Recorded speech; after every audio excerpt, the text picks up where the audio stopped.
আবার বলল, মসজিদ বানাইবো মহল্লার মাইনসে মিল্লা, তুমি একাই মসজিদ বানাবে কিল্লাই? এতে তোমার ফায়দা কি জমির উদ্দিন? তার চাইতে তুমি একখান কাজ করো, জমিখানায় আবাদ করো, ফসল লাগাও, সবজি লাগাও। ফসলাদি বেচা তোমার আরামেই দিন কাটবো। টুপি বেচার কয় টাকায় কামাও কও তো? মাথা তুলে নয়ন ব্যাপারীর দিকে তাকান জমির উদ্দিন চাচা।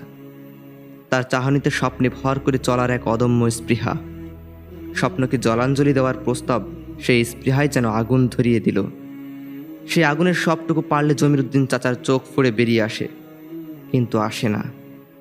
চাচা ধৈর্য ধরে আর বলে, ভালা কথাই কইছেন মিয়া ভাই, তয় মসজিদ বানানোর চাইতে বড় আরামের কাজ কি আছে কও? এইটাই তো লাভের ব্যবসা। নয়ন ব্যাপারীর কথা হালে পানি পেল না। মুখের ভেতরে চিবোতে থাকা পানটাকে থু মেরে দূরে নিক্ষেপ করে ব্যাপারী বলল, মসজিদ আবার লাভের ব্যবসা কেমনে হয় মিয়া?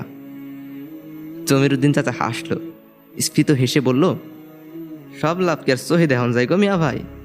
চাচার কথায় দমে যায় না ব্যাপারী। পুনরায় বলে, তোমার কথাবার্তা আমি বুঝি না বাপু। তোমার ভালা লাগেই কইছিলাম, পোলা মাইয়ার ভবিষ্যৎ আছে, তুমি বুড়া হইছ, নিজের সারা জীবনের সম্বল দিয়া যাও একখান জমি জোড়াইলা, সেখানে আবার মসজিদ বান্ধনের ঝোঁক। তুমি চোখ বুঝবার পরে এ পোলা মাইয়াগো দেখবো কেডায়? সে কথা কোনোদিন ভাবছনি মিয়া? আবারও মাথা তুলে তাকায় জমির উদ্দিন চাচা। তার মুখে এখনো সেই মধুর স্ফীত হাসি। হাসিটা আনন্দের না তাচ্ছিল্যের বোঝা যাচ্ছে না। চাচা মুখে হাসি ধরে রেখেই বলল, ব্যাপারী ভাই, আমাদের যেমনি আল্লাহ দেখতাছে, আমার পোলা মাইয়াগেরও আল্লাহ দেখব।